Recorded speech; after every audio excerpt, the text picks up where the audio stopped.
अगर किसी से दुनिया के सबसे बोरिंग काम के बारे में पूछा जाए तो हम शर्त लगा सकते हैं कि आधे से ज्यादा लोग आर्कियोलॉजिस्ट के काम को बोरिंग कहेंगे। जहाँ अधिकतर लोगों को लगता है कि इस काम में कोई भी फन और एडवेंचर नहीं है। इनका पूरा दिन तो पत्थरों के ऊपर से धूल हटाने में निकल जाता है। पर भाई साहब जरा ठहर जाइए, क्योंकि आर्कियोलॉजिस्ट की जिंदगी केवल धूल मिट्टी हटाते हुए नहीं निकलती, बल्कि कई बार इनके साथ ऐसी नायाब चीजें लग जाती हैं जिन्हें देखने के बाद खुद आर्कियोलॉजिस्ट के होश उड़ जाते हैं।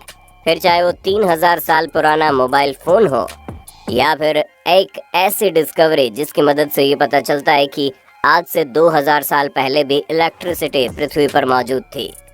दोस्तों, 19वीं शताब्दी के अंत में एक साइंटिफिक आर्कियोलॉजिकल एक्सपीडिशन के दौरान जब जमीन में खुदाई की गई तो उनके हाथ एक ऐसी चीज लगी जिसके बारे में उन्होंने कभी नहीं सोचा था, और वो चीज कुछ और नहीं बल्कि कई सारे इंसानी कंकाल थे। पर सबसे इंटरेस्टिंग चीज तो ये थी कि जितने भी कंकाल मिले उनमें से अधिकतर की लंबाई बहुत ही ज्यादा थी, और सिर्फ लंबाई ही नहीं बल्कि उनका पूरा का पूरा शरीर ही विशालकाय दानवों जैसा था, जिसका अंदाजा आपको इन तस्वीरों से बखूबी लग गया होगा। हालांकि ये फिर भी ठीक है, लेकिन रिसर्चर्स का दिमाग तब घूमा जब उनमें से कुछ के सिर पर हॉर्न यानी कि सींग बने हुए थे। हालांकि वैज्ञानिकों ने इसके सिर के बारे में जानने की बहुत कोशिश की, आखिर इन सींग के पीछे का क्या राज है, लेकिन इस बारे में रिसर्च करते करते वैज्ञानिकों के बाल सफेद हो गए, पर अभी तक उन्हें कुछ भी पता नहीं चला। दोस्तों, अगर हम दुनिया के सबसे पहले मोबाइल फोन की बात करें तो उसे 3 अप्रैल 1973 में इन्वेंट किया गया। पर अगर हम आपसे ये कहें कि आर्कियोलॉजिस्ट को 19वीं शताब्दी का नहीं बल्कि आज से करीब 2800 साल पुराना मोबाइल फोन मिला है, तो आप क्या कहेंगे? अब इस बात पर विश्वास करना थोड़ा मुश्किल है, पर दोस्तों हम मजाक नहीं कर रहे।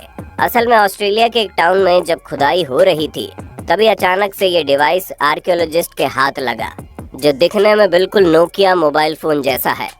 पर जब इस डिवाइस पर रिसर्च की गई तो ये पता चला आज से 2800 साल से भी ये पुराना है, और इसके आसपास जो सॉइल कंपोनेंट मिले उससे ये पता चला कि ये मोबाइल फोन मेसोपोटामिया का है, ना कि ऑस्ट्रेलिया का।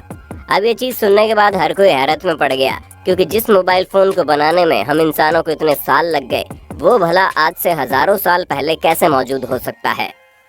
दोस्तों, साल 1952 में एक डैनिश आर्कियोलॉजिस्ट ने बहुत ही मिस्टीरियस डिस्कवरी की। असल में इन्हें दलदल के पास एक पुरुष की बॉडी मिली जो कि पृथ्वी पर करीब 200 बीसी के टाइम पर रहता होगा। अब आप खुद ही सोचिए, इतने सालों पुरानी बॉडी का अब तक कंकाल बन जाना चाहिए, लेकिन नहीं। आप साफ साफ देख सकते हैं कि कैसे दलदल की वजह से केवल चेहरे को छोड़कर ये बॉडी पूरी तरह से प्रिजर्व है। जहां इस शख्स के हाथों में आप नाखून से लेकर सिर पर मौजूद बालों तक सब कुछ देख सकते हैं। और दोस्तों, बॉडी के इसी प्रिजर्व स्टेट की वजह से इस शख्स की मृत्यु का कारण भी बताया जा सकता है। यहाँ तक कि ये भी पता लगाया जा सकता है कि इसने मरने से पहले क्या खाया था।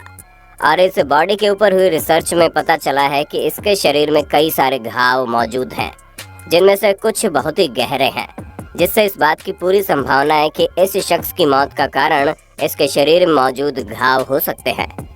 अब जरा आप इस हैरान करने वाली डिस्कवरी के बारे में भी सुन लीजिए। जहां 1930 के दौरान कोस्टा रिका में जब स्टोन बॉल्स को डिस्कवर किया गया तो हर कोई सोच में पड़ गया। वैज्ञानिक तक इस बात को समझ नहीं पा रहे थे कि ये विशालकाय पत्थर आखिर बने तो बने कैसे। हजारों साल पुराने इन विशालकाय पत्थरों का इंसानों द्वारा बनाया जाना तो लगभग नामुमकिन है। ऊपर से जिस टाइम के ये पत्थर हैं उस टाइम कोई मॉडर्न इक्विपमेंट नहीं थे, उसकी वजह से इन्हें तैयार किया गया।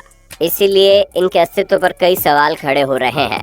हालांकि कई सारे लोगों का ये कहना है कि इन गोलाकार पत्थरों का ये शेप पानी की तेज लहरों की वजह से है, लेकिन इस पर भी रिजेक्शन का ठप्पा लग गया। यही वजह है कि अब तक किसी को भी ये पता नहीं चल पाया कि आखिर ये बड़े आकार के पत्थर क्यों बनाए गए हैं और किसके द्वारा बनाए गए हैं। और कई सारे एक्सपर्ट्स का ये कहना है कि इन पत्थरों का इस्तेमाल आज से कई साल पहले ट्राइब्स की बाउंड्रीज सेट करने के लिए किया जाता था। वैसे दोस्तों, भले ही आपको इस तरह की नायाब चीजें न मिली हो, लेकिन सड़क पर गिरा सिक्का तो मिला ही होगा। ऐसे में अपने होस्ट दोस्त सैम को कमेंट करके ये बताना मत भूलना, आपको अब तक सबसे ज्यादा कितने रुपए सड़क पर मिले हैं, और जिन्हें अभी तक कुछ भी नहीं मिला वो लोग अपना नाम कमेंट में जरूर बताएं। अब हम आपको जो बताने वाले हैं उसे सुनने के बाद आपके कान खड़े हो जाएंगे।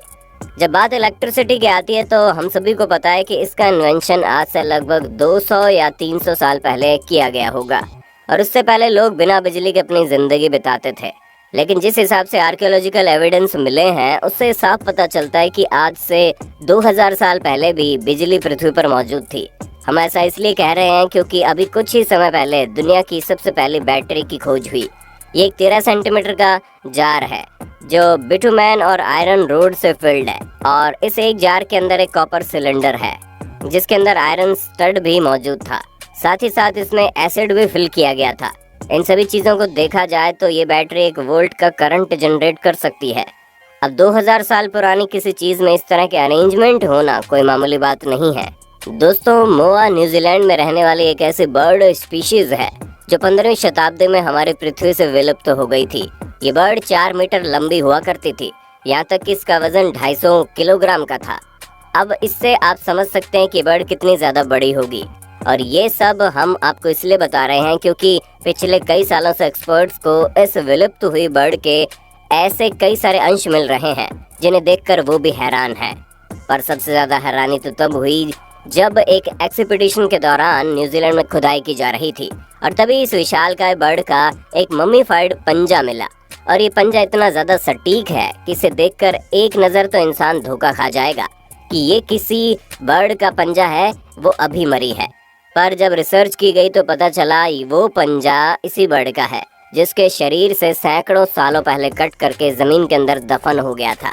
दोस्तों, साल 1936 में टॉम्ब एक्सकेवेशन के दौरान निंजा पैथोलॉजिस्ट वाल्टर एमरे ने एक ऐसा हैरान करने वाला ऑब्जेक्ट ढूंढा जिसे आज के समय में लोग साबु डिस्क के नाम से जानते हैं। असल में इसे डिस्क का शेप बिल्कुल राइट राउंड है जिसे देखकर ऐसा लगता है ये कोई सीडी प्लेयर का डिस्क हो। और इसलिए इसकी डिस्कवरी के बाद इसके बारे में कई सारे आर्गुमेंट्स हुई जहाँ पर एक्सपर्ट्स का इसके बारे में कुछ अलग ही विचार था। कुछ का तो ये भी कहना है कि इसे फूड के लिए प्ले किया जाता था, लेकिन इसका डिस्क इतना ज्यादा अलग है कि पक्के तौर पर कुछ भी कह पाना बड़ा मुश्किल है। इसलिए वैज्ञानिक अभी भी इस यूनिक डिस्क के बारे में कुछ भी बता नहीं पाए हैं। दोस्तों, 2013 में एक्सपर्ट्स को खुदाई के दौरान एक ममोथ की बॉडी मिली। अगर आपको न पता हो तो हम आपको बता दें कि ममोथ ऐसे जानवर थे जो आज से कई सालों पहले पृथ्वी में रहते थे और इनकी बनावट हाथी की तरह थी, लेकिन ये हाथी से भी ज्यादा खतरनाक और विशालकाय हुआ करते थे। ऐसे में इस जानवर का मिलना कोई बड़ी बात नहीं है। पर 2013 में जब इसकी बॉडी मिली तो वैज्ञानिक इसलिए हैरान हो गए क्योंकि इसका ब्लड बिल्कुल फ्रेश था। असल में वैज्ञानिक जब इस पर रिसर्च कर रहे थे तो अचानक से ममोथ की बॉडी में धारदार हथियार लग गया, जिसके बाद उसका खून बहना शुरू हो गया। इसे देखकर एक्सपर्ट्स खुद सोच में पड़ गए कि आखिर इतने साल पुराने जानवर का खून भला कैसे इतना फ्रेश हो सकता है। दोस्तों, ट्यूरिन श्राउड एक क्रिश्चियन रेलिक है। एक्सपर्ट्स के मुताबिक 4 मीटर लंबे कपड़े में मृत्यु के बाद जीसस की बॉडी को लपेटा गया था। हालांकि रिलीजियस पॉइंट ऑफ व्यू से इस कपड़े के पीछे कई सारी बहस भी हुई कि ये असली है या फिर इसके पीछे कोई और सच है। इसलिए विज्ञान और वैज्ञानिक दोनों इस कपड़े में कुछ ज्यादा इंटरेस्ट लेने लगे, जहाँ रिसर्चर्स ये जानना चाह रहे थे कि आखिर किस तरह इस कपड़े की वैल्यू को बढ़ाने के लिए इसके ऊपर जीसस की इमेज को बेहतरीन तरीके से बनाया गया है।